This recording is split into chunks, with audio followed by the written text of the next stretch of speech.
Welcome in episode 34 of the PrintFest DFS podcast. My name is Justin Rue. This is going to be a solo pod. I'm going to be breaking down my cash game lineups on Draftkings for week five. Week five was, as Adam Levitan would say, a prove it week, right? We had Derrick Henry, we had Alexander Madison, we had Devontae Adams, just in total smash spots. There was no getting away from these guys. There was a decision between paying down for Leonard Fournette and Damian Williams. Ultimately, I didn't feel comfortable with rolling Fournette out there. I thought he was a good play. I thought there was a little bit of fragility there with Giovanni Bernard being in and not being inactive. If Gio was out, I would have been all in on Fournette at 5,200, taking on Miami. But ultimately, I didn't think that he was going to be a 3-down plus goal line back. And I try to stay away from plays that are not game flow independent. I thought that, in the off chance that Tampa Bay goes down, they're just going to throw and throw and throw. And Lenny does, he is somewhat involved in the passing game. I believe he has about 11% target share, but Gio is always going to be in on the clear passing downs. I just didn't feel comfortable at 5,200. Damian, we just weren't certain in what exactly his role would be. Khalil Herbert ended up working in for almost a 50-50 split. So just something to be careful with is trying to project out roles where, you're not exactly sure. It's not an exact science on if a guy is going to get the exact workload that we think he's going to get. And so in cash games, especially, I want to be on guys that are, their roles are completely locked in. And so in cash this week, I ended up rolling out a 3v3 and kind of split my action 50-50. So I only play double ups. I don't play any GPPs or anything like that. I basically see, Draftkings as a bet, right? And so I have a lineup. I put $100 on it. That, if it gets over the line of cash, I double my money. If it doesn't, I lose. That's kind of the way I see it. If I win more times than I lose throughout the course of the year, I'll make money. So this week, I went down to the wire trying to decide what I wanted to do. So originally I was on this lineup, right? I had Daniel Jones, Derrick Henry, Alexander Madison, Devontae Adams, Keenan Allen, Curtis Samuel, Evan Ingram, CeeDee Lamb, and Washington defense. And I kept messing around and I saw this lineup that had Trey Lance, Zeke, and Eagles defense instead of Daniel Jones, Keenan Allen, and Washington. And I just love Zeke's role and, on the Cowboys. And it's just in that spot. I ended up, splitting my action 50-50. And the Lance, Zeke, and Eagles side ended up putting up 189.8. And the Daniel Jones side ended up putting 157. So the line to cash was 172, 175, right around that range. So, one lineup got there, one lineup didn't, and I split even. So on the season, I'm 3-1-1 through 5 weeks. But kind of breaking down these lineups, so I went with Trey Lance, take it on Arizona. We know what kind of rushing floor that he would have just based off of, what he did in college. The only reason that I kind of pivoted to Daniel Jones in the other lineup was just because, I can't deny, I got a little bit scared when George Kittle was ruled out that Trey Lance could just have a total implosion game and, San Francisco just get whitewashed and just get blown off the board. So I thought that was definitely in the range of outcomes that Lance would just get smoked and the Niners wouldn't have a shot. They end up holding and only put up 10 points. But so Trey Lance ended up putting 15.6 up on the board. At 5,700, I thought he was fine. And Daniel Jones, in this fast-paced, high-total game against the Cowboys in the Dome at Jerry World at 6K, Daniel Jones had been crushing it, averaging like 24 DraftKings points per game heading into this game. At 6K, just 300 more than Trey Lance. Both of these guys are the two highest owned quarterbacks in double ups. And Daniel Jones got hurt. He had a concussion. So it is what it is. Moving over to running back, I thought that it was just a total prove it week at running back, at least at the first two running back spots with Derrick Henry and Alexander Madison. Both these guys were upwards of 75% owned, in all of the single entry double ups. Derrick Henry put up 34 points. Alexander Madison put up 30. I was never going to fade either one of these guys. Once we got the news that Dalvin Cook was out, Alexander Madison was a total smash at 5,500. There's no getting away from that. 3 down plus goal line back, massive favorite taking on Detroit. This is the spots you want to be in. Derrick Henry, he has about a 10% target share, so he's involved enough in the passing game.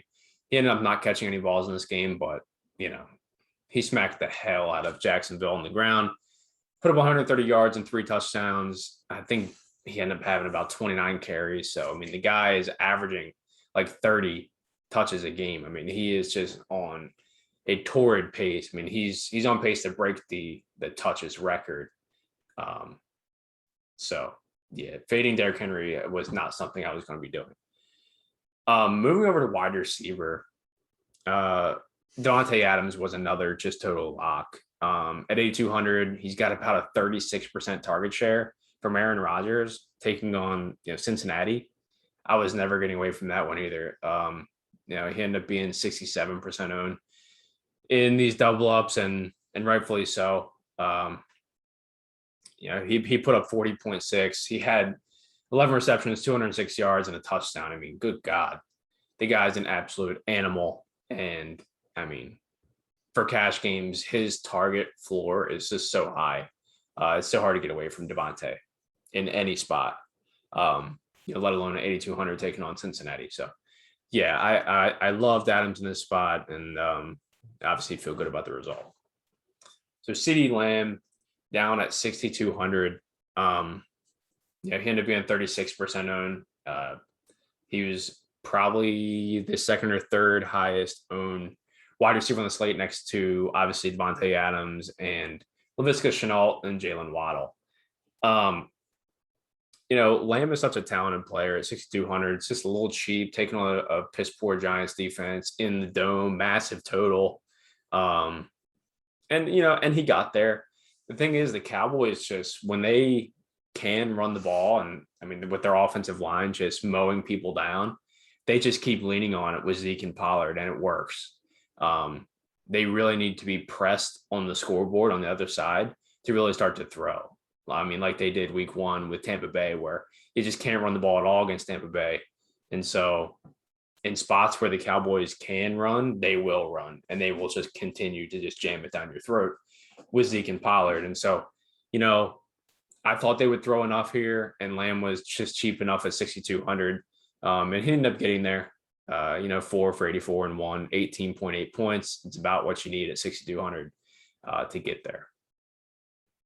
So there was a decision, and the decision on this slate was Curtis Samuel. For me, it was Curtis Samuel and Zeke, or Leonard Fournette, and getting up to Jalen Waddle or Laviska Shenault.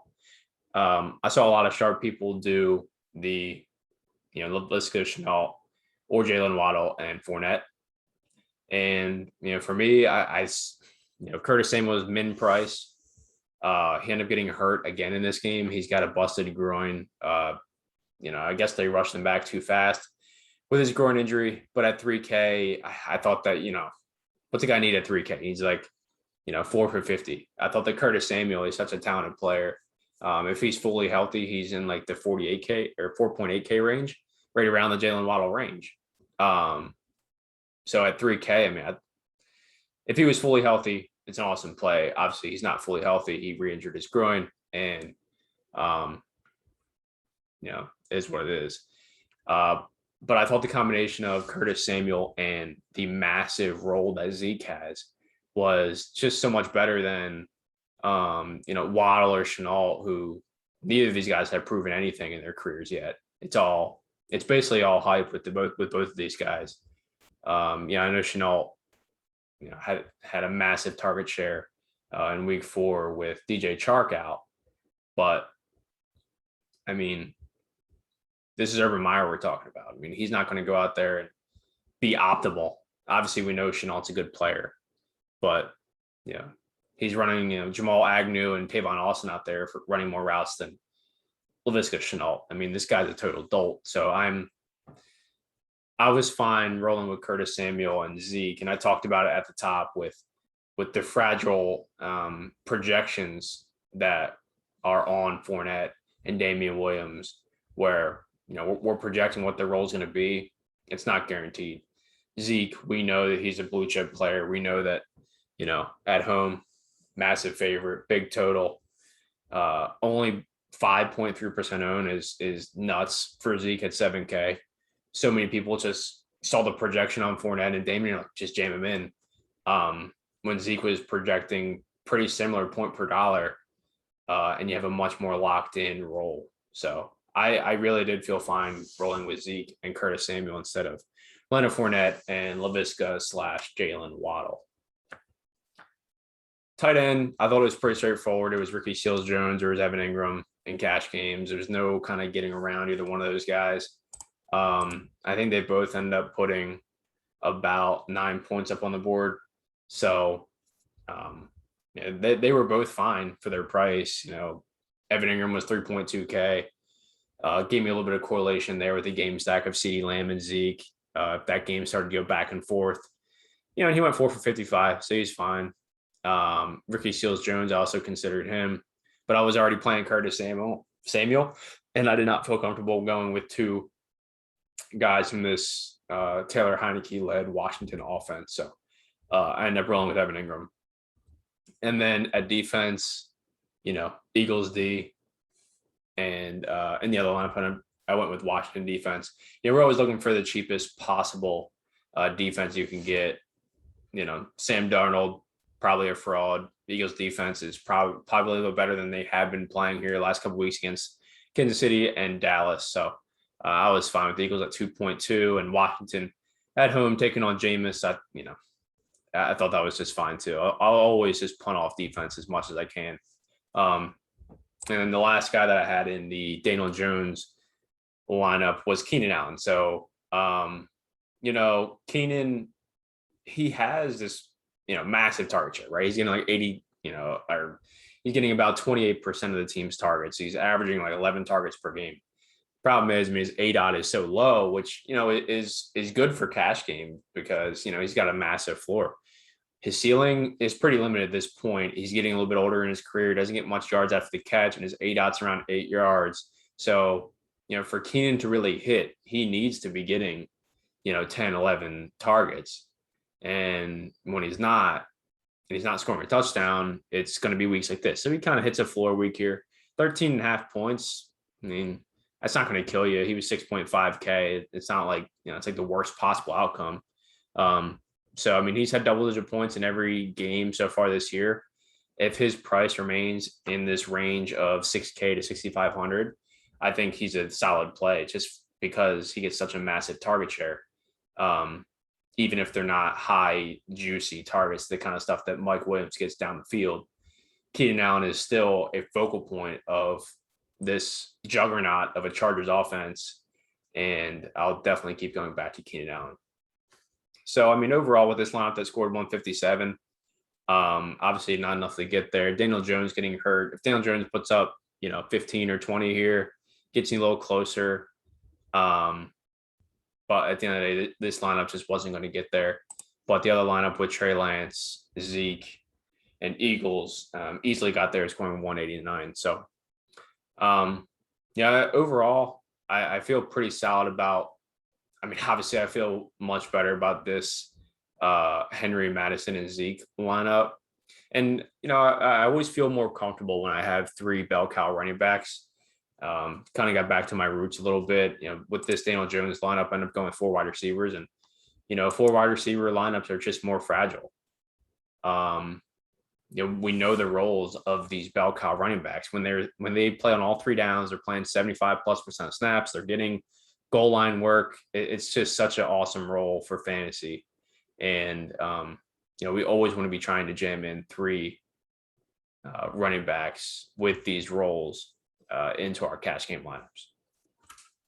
So with that, that's going to do it for episode 34 of the Print Fest DFS podcast. We'll be back on Friday night breaking down the week 6. Can't believe it's already week 6. Breaking down week 6 on DraftKings. Until then, good luck, everybody.